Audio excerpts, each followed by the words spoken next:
Bonjour à tous et bienvenue sur la Minute Conseil Assurance, le podcast de l'agence Mendes, votre courtier en assurance en Suisse romande. Je suis Alexandre et aujourd'hui je suis accompagné de Johanna. Bonjour Johanna.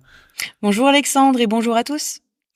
Johanna, après avoir évoqué l'assurance maladie sous ses différentes facettes au cours de nos derniers épisodes, on va changer un peu de thématique cette semaine et on va parler de la prévoyance du troisième pilier pour le travailleur frontalier spécifiquement. En effet, nous rencontrons souvent de nombreux frontaliers qui se posent la question de savoir s'ils peuvent souscrire ou pas à un troisième pilier. Et Johanna, tu vas faire le point pour nous et pour enfin donner une réponse claire. Alors déjà, tout petit historique, il faut savoir qu'il y a encore quelques années, un frontalier pouvait souscrire un contrat donc troisième pilier au même titre qu'une personne suisse et bénéficier de tous les avantages, que ce soit la déduction fiscale, la préparation à la retraite, le nantissement pour l'achat d'un bien immobilier, etc. Mais depuis quelques années, ce n'est plus possible. Qu'est-ce qui s'est passé, Johanna ? En effet, Alexandre, la réforme fiscale qui est entrée en vigueur au 1er janvier 2021 a introduit la TOU. Donc c'est la taxation ordinaire ultérieure qui permet de faire valoir certaines déductions fiscales et frais effectifs qui faisaient auparavant l'objet d'une demande de rectification de l'impôt à la source ou DRIS. C'est le cas des déductions fiscales du troisième pilier qui doivent désormais faire l'objet d'une TOU. Ok, donc ça veut dire qu'un frontalier peut faire une croix sur le troisième pilier. Exactement, l'inconvénient pour les frontaliers avec l'introduction de la TOU est que celle-ci est réservée désormais aux résidents suisses et quasi-résidents uniquement.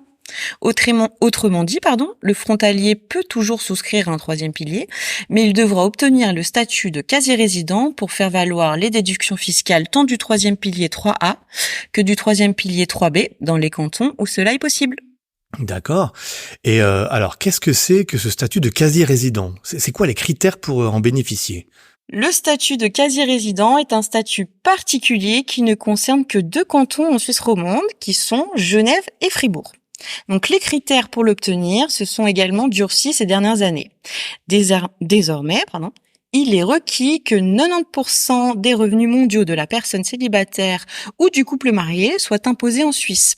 Donc par revenu, on n'entend pas seulement les salaires, mais bien tous les revenus, soit de la personne célibataire, soit du couple. Donc qu'il s'agisse des placements, des revenus locatifs, etc. Et également, s'ils sont, par exemple, indépendants, ils ont une activité de micro-entreprise, par exemple, en France, là aussi, ça rentre dans les revenus. Il faut le savoir. Donc, pour conclure, oui, un frontalier peut souscrire à un troisième pilier et déduire ses primes comme avant, mais pour cela, il doit être sous le statut de quasi-résident. Exactement, Alexandre. La prévoyance troisième pilier est complexe et le statut de quasi-résident, il faut le savoir, est définitif. Pour toutes ces raisons, nous vous conseillons vivement de solliciter nos spécialistes en prévoyance et en assurance pour frontalier. Ils pourront vous conseiller le produit de prévoyance qui vous permettra de bénéficier du maximum d'avantages tout en répondant à vos objectifs. Surtout, n'hésitez pas à contacter nos experts sur agencemendes.ch. Eh bien super Johanna, je crois que là c'est bien clair. Nos clients frontaliers ont désormais la réponse à leurs questions. Un grand merci du coup pour tes réponses. Merci à toi Alexandre. Eh bien, on vous remercie tous pour votre fidélité et on va vous donner rendez-vous très bientôt pour un nouvel épisode. On va vous souhaiter une très bonne semaine à vous tous, surtout si vous faites le pont de l'Ascension, donc une courte semaine. Et on vous dit à très bientôt. À très bientôt tout le monde.